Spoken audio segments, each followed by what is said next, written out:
ସାରଳାଙ୍କର ପାଦସ୍ପର୍ଶ କରି ନେମାଳ ପାଦସ୍ପର୍ଶ କରି ସେ ସମୁଦ୍ର ଜଳ ଯୋବରା କଟକ ହେଇ ଆପଣଙ୍କର କାଳିଆବଦା ଏବଂ ଆପଣଙ୍କର ମହାନଦୀ କୁ ଅଧୀନସ୍ଥ ଗର୍ଭରେ ରଖି ଏପଟେ ଆପଣଙ୍କର ଖଣ୍ଡଗିରି ଦେଇକିନି ଆପଣଙ୍କର ଯିବ କୋଉଠିକି ଯିବ ନା ସମୁଦ୍ର ଜଳ ସମୁଦ୍ରରେ ମିଶିଯିବ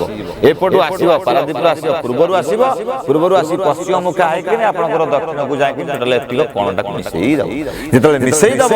ସେଇ ସମୟରେ ଯୋଉ ଜଳ ଆସିବ ସମୁଦ୍ର ଜଳ ଆସିବ ସେଇ ସମୁଦ୍ର ଜଳ ଯେତେବେଳେ ଆସିବ ତାଳ ଗଛ ନଡ଼ିଆ ଗଛ ଗୁଞ୍ଚାକୁ ଅନେଇଥାନ୍ତୁ ଆପଣ 70 ଫୁଟ 100 ଫୁଟ 80 ଫୁଟ ମାନେ ହେବ ଶ୍ରୀମନ୍ଦିର ମାନେ ମଧ୍ୟବର୍ତ୍ତୀ ପାଣି ଯିବତି ଶ୍ରୀମନ୍ଦିର ଦଧିନଉତି ପାଖାପାଖି ପାଣି ଯିବ ଆପଣ ଚିନ୍ତା କରନ୍ତୁ ସେତିକି ହାଇଟରେ ପାଣି ଆସିବ ଆପଣ ମାନେ ଯଦି ମହାପୁରୁଷଙ୍କର ସୂତ୍ର ମହାପୁରୁଷଙ୍କର କିଛି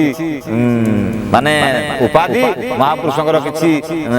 ବାଣୀ ମହାପୁରୁଷଙ୍କର କିଛି ପ୍ରେରଣା ମହାପୁରୁଷଙ୍କର କିଛି ପରାମର୍ଶ ଯନ୍ତ୍ର ବସାଣ ଉପରେ କିଛି ଯଦି ସାଧନା କରିଥିବେ କିଛି ଅଧୀନସ୍ଥ କରିଥିବେ ନିଜକୁ ସମ୍ଭାଳିଲା ଭଳି ନିଜକୁ ଉଦ୍ଧାର କଲା ଭଳି ନିଜ ଶିଷ୍ୟ ଭକ୍ତଙ୍କୁ ଉଦ୍ଧାର କଲା ଭଳି ପାୱାର ଥିବ ତାହେଲେ ଆପଣମାନେ ଉଦ୍ଧାର ପାଇପାରିବେ। ଆପଣ ଚିନ୍ତା କରନ୍ତୁ ଶ୍ରୀମନ୍ଦିରରେ ଚିଲ ବସିବା ଶ୍ରୀମନ୍ଦିରର ବାନାରେ ଅଗ୍ନିକାଣ୍ଡ ହେବା ଶ୍ରୀମନ୍ଦିରରୁ ପଥର ଖସିବା ଶ୍ରୀମନ୍ଦିରରେ ଅଜାତି ପ୍ରବେଶ କରିବା ଶ୍ରୀମନ୍ଦିରରେ ଅଜାତି ରାଜୁତି କରିବା ଶ୍ରୀମନ୍ଦିର ପ୍ରଶାସନରେ ଜଣେ ଅଜାତି ଅସବର୍ଣ୍ଣ ମୁଖ୍ୟ ପ୍ରାଧିକରଣରେ ରହିବା ଏସବୁ ମୁଖ୍ୟ ପୂର୍ବ 500 ବର୍ଷ ପୂର୍ବରୁ ଲେଖା ଅଛି ମହାପୁରୁଷମାନେ ଲେଖିଦେଇଯାଇଛନ୍ତି ଏହା ସବୁ ହେଲେ ଅକର୍ମେ ବାସୁଦେବ ପ୍ରୀତି କର୍ମ କଲେ କ୍ଷୟ ଯାଆନ୍ତି ଏହିସବୁ କର୍ମ କଲା ପରେ ତାଙ୍କର କ୍ଷୟ ଯିବାଟା ସୁନିଶ୍ଚିତ ସତ୍ୟ ଏବଂ ବିନାଶ ହେବାଟା ସତ୍ୟ 22 ପାହାଚେ ଖେଳିବ ମିନ ଏହା ହେଉଛି ସତ୍ୟ ବଚନ ଯେଉଁ 22 ପାହାଚେ ମିନ ଖେଳିବ ଏ ବର୍ଷା ହେଇକିନି ଛୋଟ ଦଣ୍ଡିକିରି ମାଛ ଖେଳିବାଟା ମିନ ନୁହେଁ ଆପଣଙ୍କର ସମୁଦ୍ର ଗୋଟାଏ କିଲୋମିଟର 2 କିଲୋମିଟର କି 3 କିଲୋମିଟର କି 5 କିଲୋମିଟର ଧରନ୍ତୁ ଶ୍ରୀମନ୍ଦିର ପାଖରୁ ଆପଣଙ୍କର ପୁରୀ ସମୁଦ୍ର ସେ ପାଣି ମଧ୍ୟ ନୁହେଁ ଆପଣଙ୍କର ପାରାଦୀପ ଉଦୟବଟ ଭାଙ୍ଗିବ କବାଟ ତିନି କୁଣିଆ ମନ୍ଦିର ଅମୁଆ ଦେଉଳ ଯେଉଁ କବାଟ ମୁଦ୍ରିତ ଅଛି ସେ କବାଟ ଭାଙ୍ଗିବ ଲହଡ଼ି ବାଜିବ ସେ କବାଟ ଭାଙ୍ଗିବ ମହାଦେଉଳ ଖୋଲିବ ତା ଦେହରୁ ରାଜାଙ୍କର ମୁକୁଟ ଭାସିକିନି ଆସିବ ମହାପୁରୁଷ ନେମାଳ ଯେଉଁ ଆପଣଙ୍କର ଅଚ୍ୟୁତାନନ୍ଦଙ୍କର ପୁଅ ଯିଏକି ଗଦାଧର ପୀଠରେ ଲାଗିବ ଗଦାଧର ଆଣିକିନି ଦେବେ ପଦ୍ମକ୍ଷେତ୍ର ଯିଏକି ନେମାଳରୁ ଆସିବ ଗିରିଧାରୀ କୋର୍ଟ ଯିଏକି ଆପଣଙ୍କର ସାଧୁଙ୍କର ସନ୍ଥମାନଙ୍କର ହାଇକୋର୍ଟ କହିଲେ ଅତୃପ୍ତି ହେବ ନାହିଁ ସେ ହେଉଛି ଗିରିଧାରୀ କୋର୍ଟ ପାଖକୁ ଆସିବ ସେ ପାଣି ମା ସାରଳାଙ୍କର ପାଦସ୍ପର୍ଶ କରି ନେମାଳ ପାଦସ୍ପର୍ଶ କରି ସେ ସମୁଦ୍ର ଜଳ ଯୋବରା କଟକ ହେଇ ଆପଣଙ୍କର କାଳିଆବଦା ଏବଂ ଆପଣଙ୍କର ମହାନଦୀ କୁ ଅଧୀନସ୍ଥ ଗର୍ଭରେ ରଖି ଏପଟେ ଆପଣଙ୍କର ଖଣ୍ଡଗିରି ଦେଇକିନି ଆପଣଙ୍କର ଯିବ କୋଉଠିକି ଯିବ ନା ସମୁଦ୍ର ଜଳ ସମୁଦ୍ରରେ ମିଶିଯିବ ଏପଟୁ ଆସିବ ପାରାଦୀପରୁ ଆସିବ ପୂର୍ବରୁ ଆସି ପଶ୍ଚିମ ମୁଖା ହେଇକିନି ଆପଣଙ୍କର ଦକ୍ଷିଣକୁ ଯାଇକି ଟୋଟାଲ ଏତିକ କୋଣଟାକୁ ମିଶେଇ ଦେବ ଯେତେବେଳେ ମିଶେଇ ଦେବ ସେହି ସମୟରେ ଯେଉଁ ଜଳ ଆସିବ ସମୁଦ୍ର ଜଳ ଆସିବ ସେହି ସମୁଦ୍ର ଜଳ ଯେତେବେଳେ ଆସିବ ତାଳ ଗଛ ନଡ଼ିଆ ଗଛ ଗୁଞ୍ଚାକୁ ଅନେଇଥାନ୍ତୁ ଆପଣ 70 ଫୁଟ 100 ଫୁଟ 80 ଫୁଟ ମାନେ ଏଭବ୍ ଶ୍ରୀମନ୍ଦିର ମାନେ ମଧ୍ୟବର୍ତ୍ତୀ ପାଣି ଯିବତି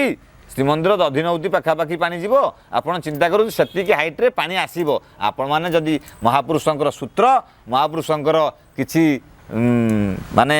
ଉପାଧି ମହାପୁରୁଷଙ୍କର କିଛି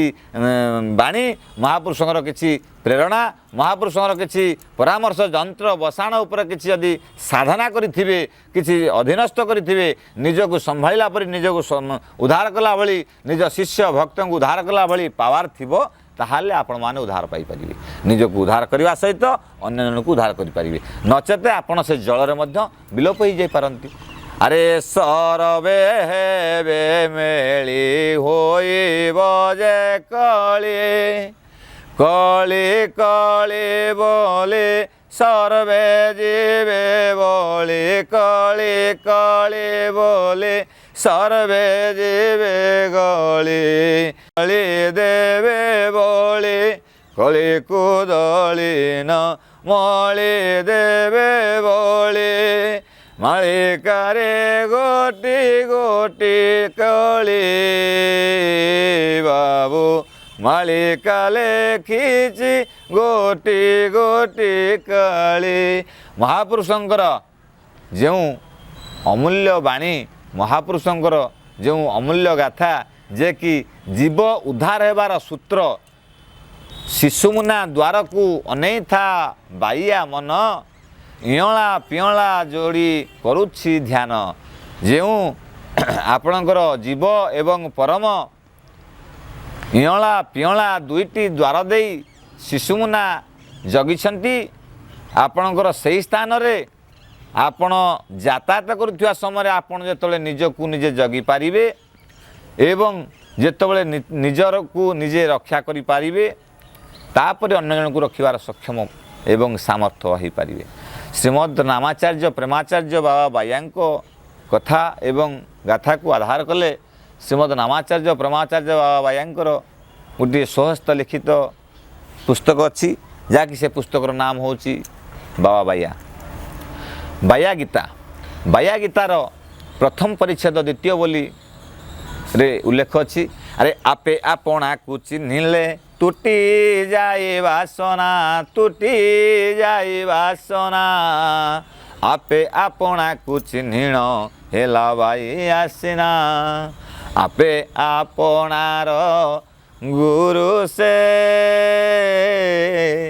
आपे शिष्य बोलाए आउ ये आपे आपणाए शिखिणा परे शिखाऊ थाई अयमात्मा ब्रह्म सोहं ब्रह्म। प्रथमे निजे निजक चिन्हवा चेष्टा करंतु तापरे अन्य जन को बा गुरु को बा ईश्वर को भगवान को चिन्हवाटा कष्ट हेबनी अति सहज हे निजे निजक चिन्हवा पर अन्य जन को चिन्ह पारिबाटा जेमती सहज हे। आपे आपणा को चिन्हिले तुटी जाई वासना जो कामना वासना लालसा जे मोर पुत्र मोर पत्नी मोर पति मोर परमेश्वर मोर पुत्रवधू कि मोर कन्या कि मोर पितामह मोर मातामह मोर घर मोर बिल्डिंग मोर गाड़ी मोर घोड़ा मोर बैंक बैलेंस ये सब जो कामना वासना लालसा थाए से सब सीमित आवश्यक जनित जी नित्यांत आवश्यक जरूरी सेतिकी रहिबा परे आपनकर सब किछि कटि जाए। कारण पदे कथा मन पड़े रामा मोहित कुलोका गया हंसा मपभम एतानि जेनरत जंती ओलोका साधु वैष्णवा अरे विष्णु दर्शन काष्टकी पाषाण गंगा दर्शन पानी बाबू गंगा दर्शन पानी साधु दर्शन मुक्ति पसरा ए साधु दर्शन मुक्ति पसरा जीवनर मुक्ति आनी बाबू मुख को मुख बखाणी बाबू मुख को मुख बखाणी विष्णु दर्शन काष्टकी पाषाण विष्णु को दर्शन करिया गले काठ सदृश स्वयं पर्णब्रह्म परम ब्रह्म जगन्नाथ महाप्रभु पाषाण सदृश स्वयं शालग्राम जगन्नाथ पर्णब्रह्म नारायण विष्णु दर्शन काष्टकी पाषाण गंगा दर्शन पानी गंगा को दर्शन करिया गले कलिकता जातु हरिद्वार जातु आपन जोटी जातु पानी ही पानी साधु दर्शन मुक्ति पसरा जने साधुंकर दर्शन करिया गले आपन जन्म जन्म एवं वर्ष वर्ष तपस्या करी लक्ष लक्ष यज्ञ करी तार पुण्य अर्जन करिवार को गोटी मात्र बिंदु पड़े कौन ना मुक्ति से मुक्तिर पसरा को मुंडे किनी भांड को मुंडरे धरी बुलुथिबा व्यक्ति होचंदी एकमात्र साधु संथ परम हितकार सुमनु हे संथ परम हितकार कलि जुग केवल प्रभु हे कलि जुग केवल प्रभु नाम आधार संथ परमाहितकार सुमनु हे संथ परमाहितकार संथ होचंदी परमहितकार कलिजुगे केवल प्रभु नाम आधार तेणुक यही कलिजुग जुग में उद्धार पाइबा हेले ए कालर कबल उद्धार रक्षा पाइबा हेले संसार सिंधु रूपेण मीन रूपेण मानवा जंजाल जाल रूपेण काल रूपेण धीवरा ए काल रूपक धीवर हस्तरू संसार रूपक जाल भितर जंजाल रूपक जाल भितर मीन रूपक मानव किभली भाव में उद्धार पाइब तेणुक जदि सद्गुरु एवं सद इच्छा पूर्ण करने सद साधना सिद्धि करिथिबा पुण्य व्यक्ति मानकर अनुसरण एवं